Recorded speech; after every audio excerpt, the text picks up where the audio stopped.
બરાબર. અને આ ફિલિંગ નો ઉપયોગ સારા માટે ઓછો થયો, આપણા એક્સાઇટમેન્ટ માટે વધારે થયો. આપણે જયારે પિક્ચર જોવા જાય ત્યારે આ બધાનો યુઝ થાય. આપણને ખબર ન હોય કે આપણે 3 કલાક માટે આપણે એક એનેસ્થેસિયા તો બધાએ લીધો હોય કદાચ ઓપરેશન વખતે.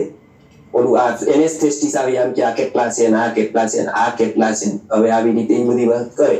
એનેસ્થેસિસ આવે બરોબર. એક એનેસ્થેસિયા ઈ હોય જે આપણો કોર્ડમાં લાગે સ્પાઇનલમાં, અને પછી ધીમે ધીમે મૂર્છિત થાય ને પછી આપણે ઊભા થાય. એક આપણે પિક્ચર જોવા જઈએ ત્યારે એક એનેસ્થેસિયા હોય. ત્યારે આપણે એન્જિનિયર નો હોય, ડોક્ટર નો હોય, ત્યારે વિદ્વાન નો હોય, ત્યારે એનેસ્થેસિયા પણ લાગી ગયો હોય. એટલે ત્યાં કોઈ કૂદતું હોય એ આપણે જોઈને આપણને મજા આવે કે ઓકે.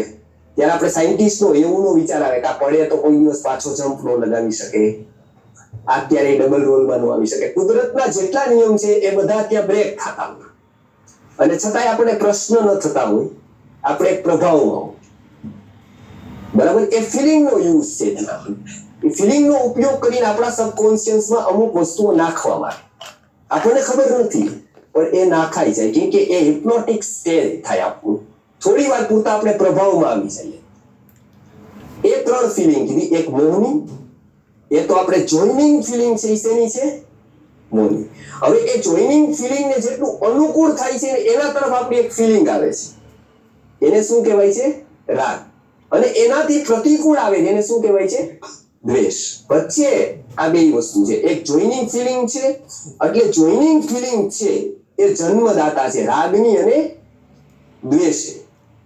એટલે ન્યાય સૂત્રમાં એવું કીધું કે તેષામ મોહ એવ પાપિયા નામૂઢસ્ય ઇતરોત્પત્તેઃ. એટલે કે એમાં મોહ જ મૂળ છે. ઈ હોય તો જ રાગ થાય છે, ઈ હોય તો જ દ્વેષ થાય છે. એટલે અહીંયા શું કીધું? ઈચ્છા દ્વેષ સમુત્થેન દ્વંદ્વ મોહેન ભારત. દ્વંદ્વ આખું શેનું લડાઈ છે? તો કે ઈચ્છા દ્વેષ થી સમુત્થેન દ્વંદ્વ મોહેન ભારત. રાગ દ્વેષ, ઈચ્છા દ્વેષ એટલે ઈચ્છા એટલે રાગ, દ્વેષ જેનાથી ઉભા થયા છે એવું શું છે? તો કે મોહ નામનો જે દ્વંદ્વ છે. બરાબર છે. એ ફિલિંગ હોવાથી હું સેપરેટ છું એવો વ્યક્તિ વિચારી નથી શકતો.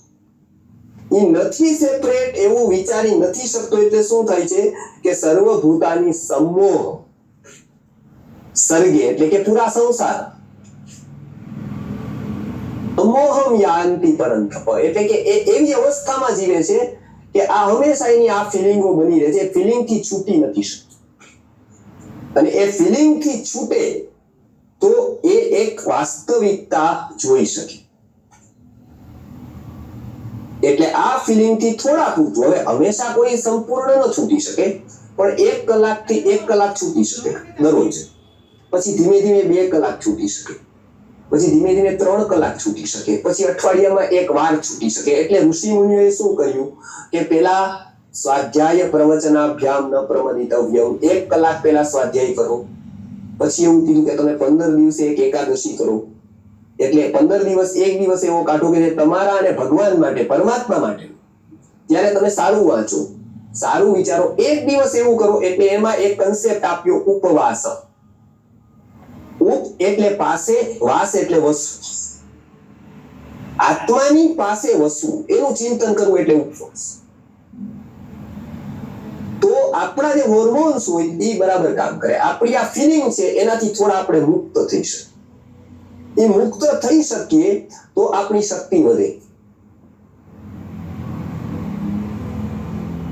એટલે આ એક કન્સેપ્ટ બહુ મહત્વનો છે કે આપણે આંતરિક શક્તિને વધારવી હોય તો એક રૂલ કામ કરે કે ફિલિંગ થી એ વ્યક્તિ કેટલો મુક્ત થઈ શકે, તો એ ફિલિંગ નો યુઝ કરી શકે. નતર એ ફિલિંગમાં વહી જાય. તો આ એક બહુ મહત્વના 2 શ્લોકમાં વાત કરી.